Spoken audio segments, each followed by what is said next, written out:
Hey guys, it's Liam here and welcome back to another video. Well, it is that time again. The new Premier League season starts this Friday, so today I'm going to predict where they all finish. I've got some safe choices, some controversial choices, and a couple of predictions that could make me look like a genius or an absolute idiot.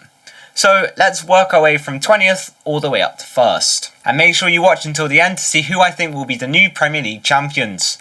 If you do go on to enjoy this video, or you agree with me, please be sure to like this video and subscribe if you haven't already. It really does help me out. So make sure to comment down below if you disagree with me. I'm curious to hear your thoughts. So now let's get into it. Well, we'll start at the bottom of the table in 20th position. This is a position that I don't think will be much of a shock for everyone.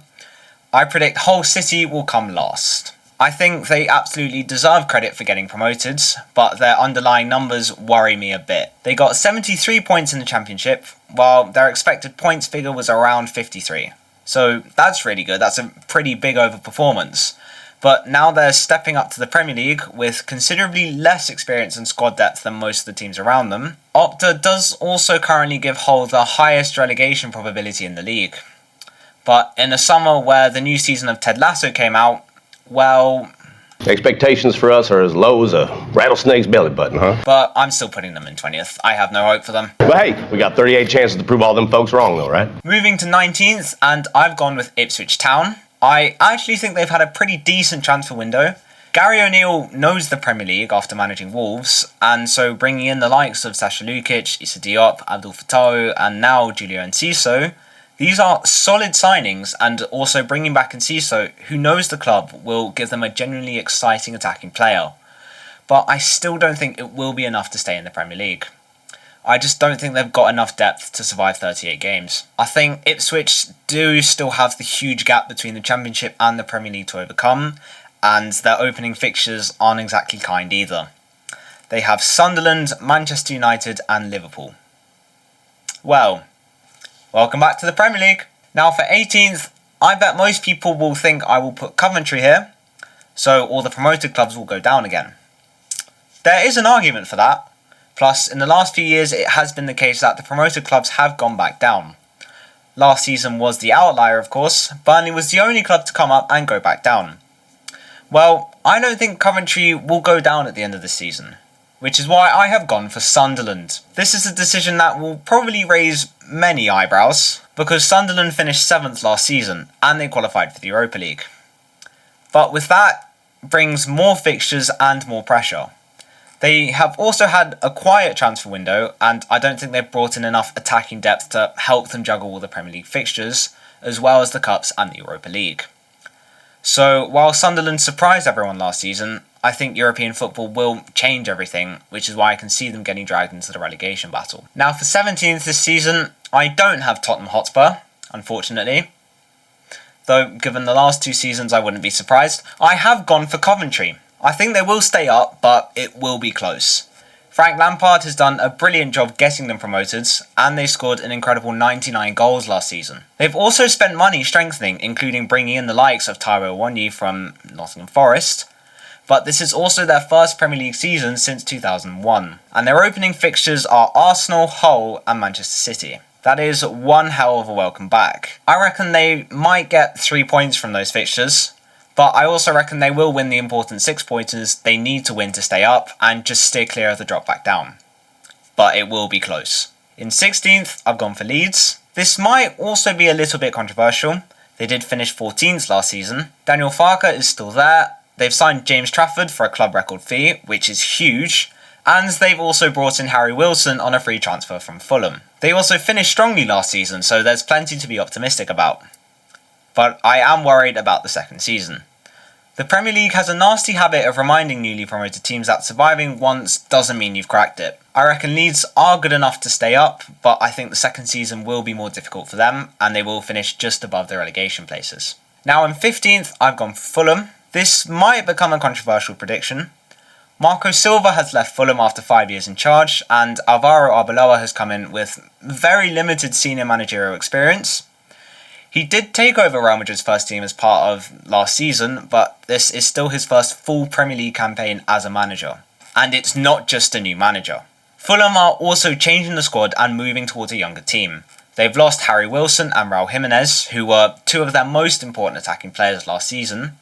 Wilson alone contributed 11 goals and 8 assists, while the pair were involved in 57% of Fulham's goals last season. So there are a lot of changes happening at the same time. Fulham did finish 11th last season and were actually only one goal away from European qualification, so I don't think they're a bad team. But I do think the combination of losing Silva, losing important experience and rebuilding the squad could make this a difficult season. I reckon some of their additions are very good, like Gonzalo Garcia, who did come from Real Madrid. I think they've got enough quality to survive, but I think they're going to be sweating until the final few weeks. In 14th, I've gone for Crystal Palace. I reckon this take could age terribly. They've still got serious attacking quality with the likes of Ismail Assar and Jean-Philippe Mateta, while Adam Wharton does give them plenty of potential in the midfield. Wharton was actually one of Palace's standout players in their Conference League final victory. But defensively, they might struggle. They lost Mark Gahey in January and they lost Maxence Decroix this summer, and their only real defensive signing is Tomiyasu. I might be wrong on that, let me know if I am. But even still, that isn't great. And then this summer they also lost Oliver Glasner, and that is massive. As Glasner transformed Palace, he won them the FA Cup, the Community Shield and the Conference League, and Palace improved significantly under him. Now they've got Pierre Sarge coming in, and European football to deal with significant changes to the squad. I've heard that Sarge is a very good manager in his own right. He led Nantes to second in Liga and won the Coupe de France last season, but Palace have kept a lot of the squad that was so successful under Glasner. He's also a pretty natural replacement tactically, with Sarge favouring a similar back five system. But even with that continuity, there is a lot of change happening at once. They're going from one of the best periods in the club's history to trying to do it all again under a new manager while also playing European football. I think Palace survived comfortably though, but I don't think they're repeating last season's heroics, which is why I've gone for Palace in 14th. In 13th, I've gone for Bournemouth. This is where I'm expecting some regression. They finished 6th last season, which was their best Premier League finish ever, and they earned European football for the first time. But that was under Andoni Iraola, who has now left the club, and now Marco Rose has to try and replicate what Iraola achieved, and while Rose has plenty of experience at the highest level, this is still his first season managing in the Premier League. And then there's European football. Bournemouth are going from playing just the Premier League and domestic cups to having Europa League matches on top of that, so there are going to be a lot more games and a lot more travelling. They've still recruited well and they've got plenty of quality. They've brought in players like Antonio Silva and Alvaro Rodriguez, so I don't think they're suddenly going to become a bad team. But I think balancing the Premier League with Europe while also adapting to a new manager is going to be difficult.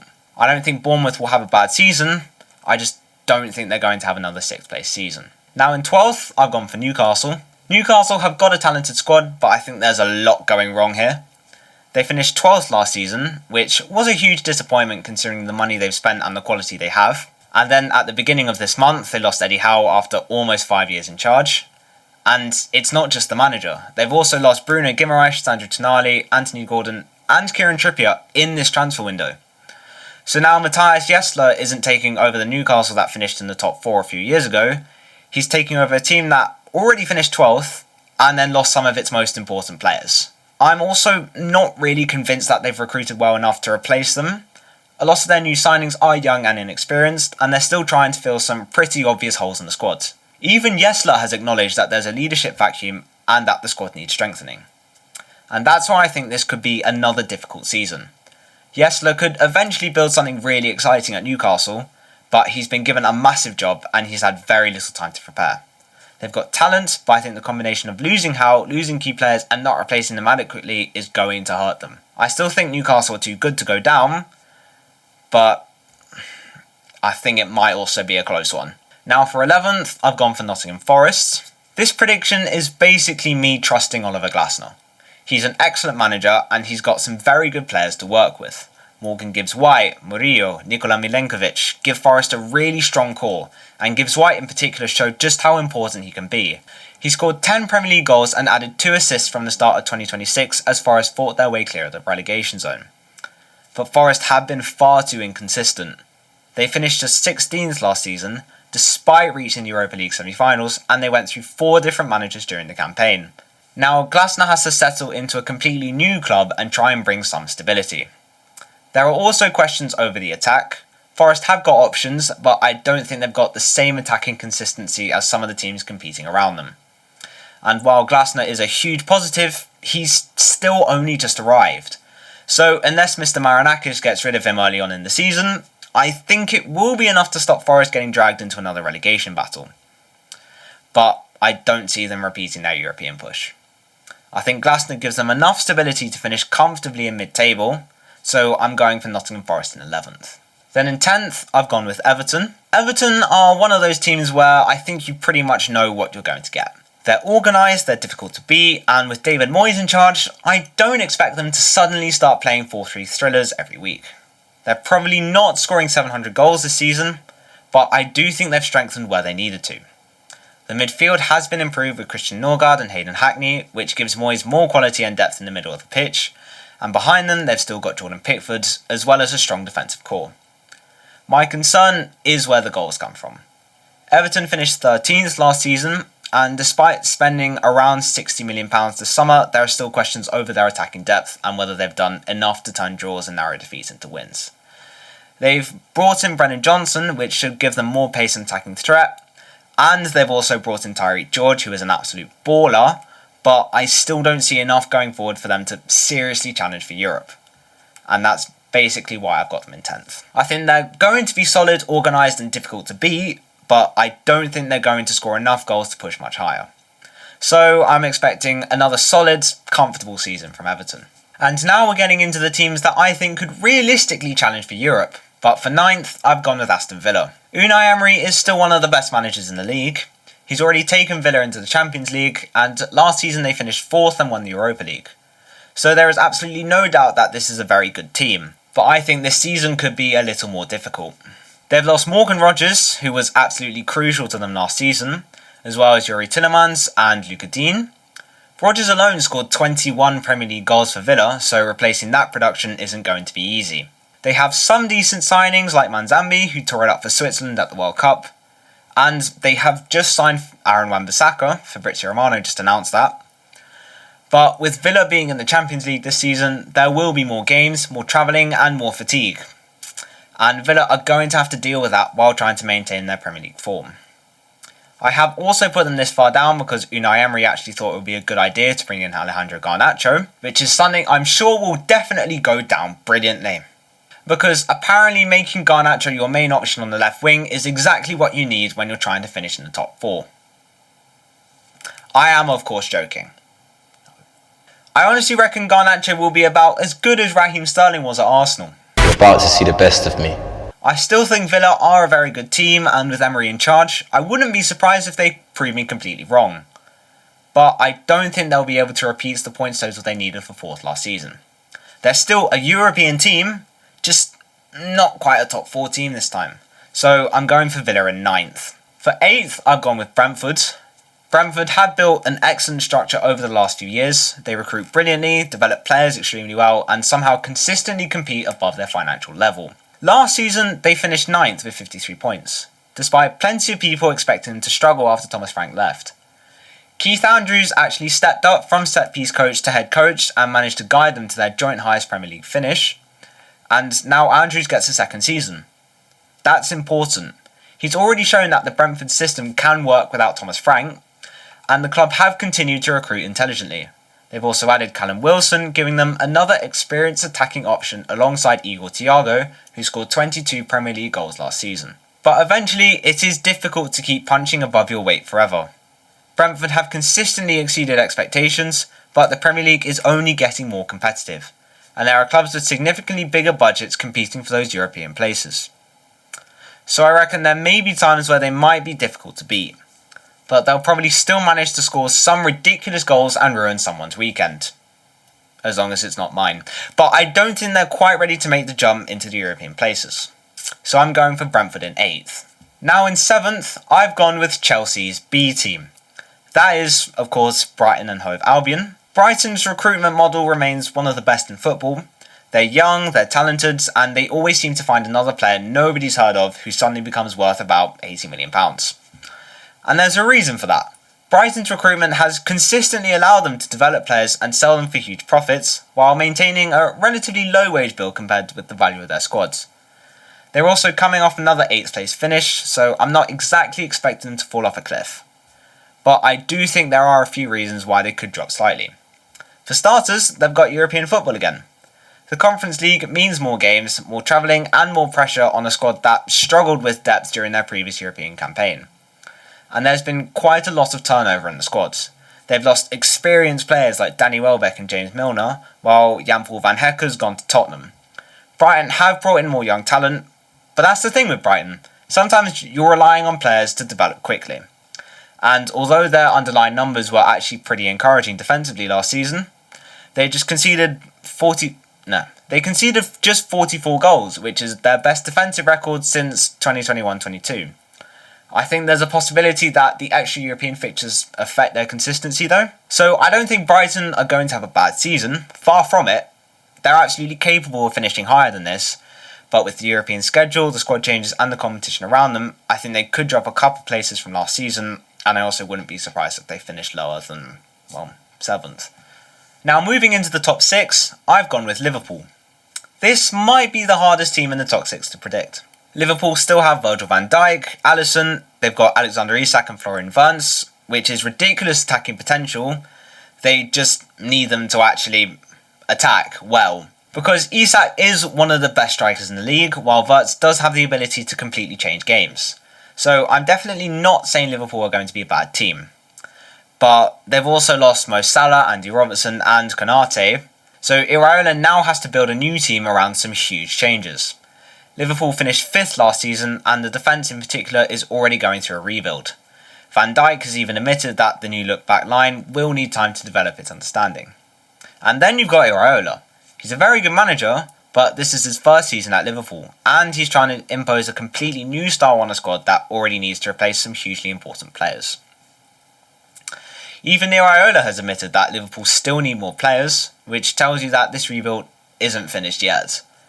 So when I look at Liverpool, I see an incredible amount of individual quality, but I also see a team that's going through a massive transition. They bottled two goal leads to Leeds and Monaco, which shows there is still a lot of room for improvement. So I think Liverpool will still be good, I just don't think everything will click immediately. Now in 5th, I've gone with Manchester United. I actually think United have a very good chance of finishing in the Champions League places again. Michael Carrick completely changed the mood around the club last season.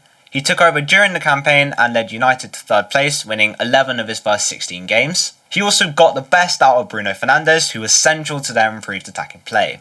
And this time, Carrick has a full pre-season and a squad that's been strengthened.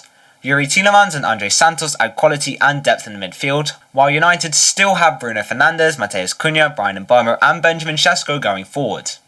That is a lot of attacking quality. They've also got Champions League football again, and although that brings extra fixtures, it also shows just how far they've come from where they were 12 months ago. So I don't think United are going backwards. I think they're good enough for another top 5 finish, but I also don't think Michael Carrick will last the whole season. Now, before Man United fans actually come after me, Carrick did do a brilliant job last season, I will give him that. And that is exactly why the pressure now is enormous. United aren't trying to finish 3rd anymore. They're expected to challenge. They've got the Champions League, more fixtures and far less room for a poor run of form. And there are still weaknesses in this squad, particularly at left back and in midfield, where injuries and depth remain concerns. Carrick himself has said United still need more signings.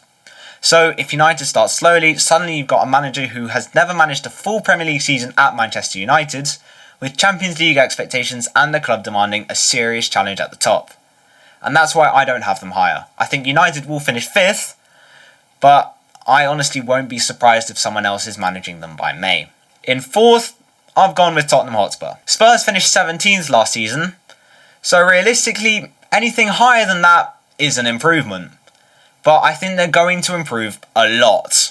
Roberto De Zerbi is now in charge, they've invested heavily over the summer and the squad has a completely different feel to it. They've spent more than £200 million on new players, including Sandro Tonali and Matheus Fernandes, while De Zerbi has already started putting his own stamp on the team.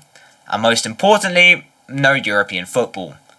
That could be a massive advantage. While other teams around them are having to balance the Premier League with Champions League, Europa League or even Conference League football, Spurs can focus almost entirely on getting back up the table. And there's another reason I'm optimistic. De Zerbi actually had a little taste of what this team could do last season. He took over Spurs sitting just 1 point above the relegation zone, and despite having only 7 matches to work with, he picked up 11 points and kept them in the Premier League. Now he gets a full pre-season with his own signings and an entire season to work on the squad.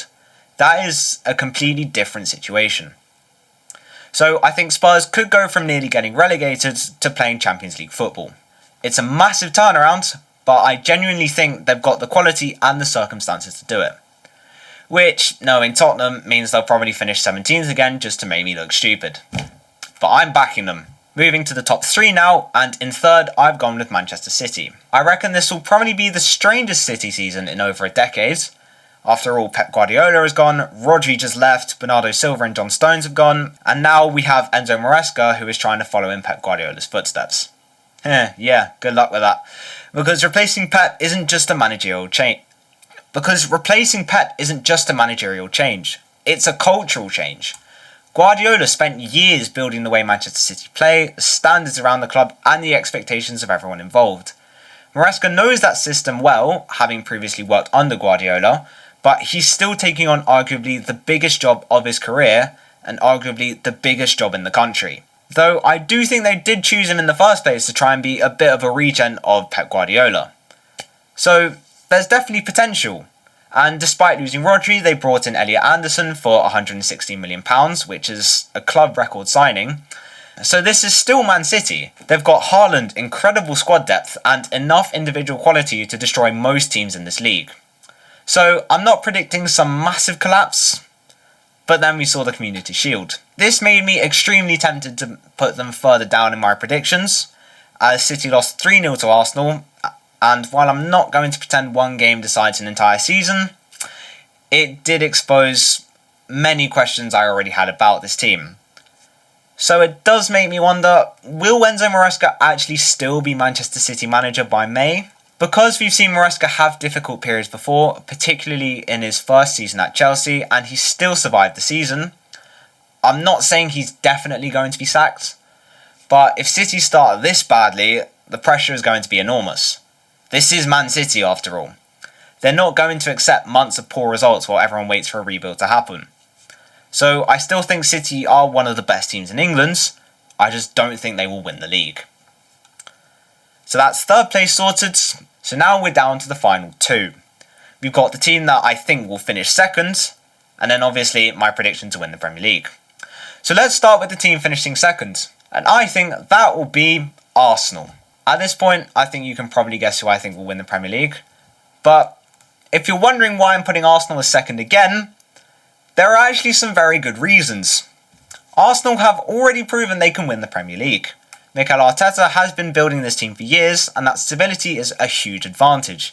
He is now the longest serving manager in this league, and unlike a lot of their rivals, Arsenal aren't going through a managerial rebuild. They've also got one of the strongest defensive structures in the league. Last season, their set-piece threat was ridiculous too. They scored a league-high 24 goals from dead ball situations, including 18 from corners. And then they've strengthened again. Bruno Guimaraes gives them even more quality and physicality in the midfield, while Christos Solis adds another attacking option. Arsenal are basically starting this season with an already excellent team and making it even stronger. So why aren't I putting them first? Well, now they're a team that everyone wants to beat. They're no longer the team chasing the title, they're the champions defending it. They've also got another Champions League campaign, and if they go deep into Europe again, that's a lot of extra games for Arteta's squad to deal with. Several of their key players already had enormous workloads last season, so keeping everyone fit could become a major challenge. And then there's another reason. They've bottled it before.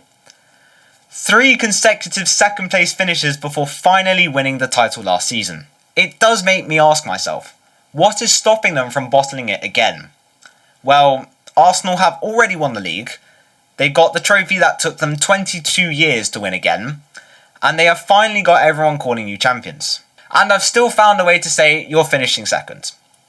I think they'll challenge right until the end, and I think they'll probably be the best team defensively in the league again. But I think the Champions League, the pressure of defending the title, and one other team having a massive advantage over them is going to make the difference. And that does finally bring me to first place. Because after all of that, after Arsenal finally ended their 22-year wait, after Man City enter the post-Pep era and Liverpool go through their rebuilds and Manchester United try to return to the top, I think there is one team that is ready to take that advantage. A team with a new manager, a ridiculously talented squad, and no European football. So, I am predicting Chelsea to win the Premier League. Yes, before you say it, I know I am a Chelsea fan, but hear me out. Because I genuinely think Chelsea have a better chance of winning this league than people are giving them credit for. And the biggest reason for me is Xabi Alonso. He's coming into a squad that has been built for a very modern system, and Chelsea are expected to use a back three, which can become a back five defensively. And that sounds familiar, because 10 years ago, Antonio Conte arrived at Chelsea, he switched to a back three, and with only one game a week, he took Chelsea from 10th on an incredible 13-game winning run that took us to Premier League champions. Now 10 years later, Alonso arrives to a similar situation with a similar tactical idea. So I think that could be absolutely massive, and it could happen again. Chelsea having no European football will allow them to have an advantage over all their rivals. Just look at Man United last season. No Europe took them to third. So with a fully rested Palmer, João Pedro and Esteval, just to name a few, the rest of the league needs to be scared. And the squad also gained more experience, which was one of the biggest criticisms of Chelsea in the recent seasons. Plus they have also bought tons of experience with Danny Welbeck and Jordan Henderson. These aren't just talented teenagers anymore. A lot of them have now played a serious amount of Premier League football. There have also been questions as to whether Enzo Fernandez could leave in the final weeks of the transfer window. I've done my homework, people. It's not happening. He's all smiles at training. Chelsea have stated that Enzo is not for sale. So I genuinely think Chelsea have everything they need to win this league. They've got the manager, they've got the squad, they've got the attacking quality, they have the tactical setup. They've got something their biggest rivals don't. A full season focused almost entirely on the Premier League. So maybe, just maybe, after all the chaos of the last few years, it is written in the stars. I think Chelsea will be Premier League champions. And that's it. That is my full Premier League table prediction for the 26-27 season. I know I made a few controversial comments in here, so I'm expecting to be very wrong about at least some of these. But now I want to know what you think. Who have I got completely wrong? And most importantly, who do you think is winning the Premier League? Let me know your predictions in the comments below, and if you enjoyed the video, please make sure to leave a like and subscribe. It really helps me out. So, yeah, if you got this far, thank you all so very much for watching, and I'll see you all in the next one. Goodbye.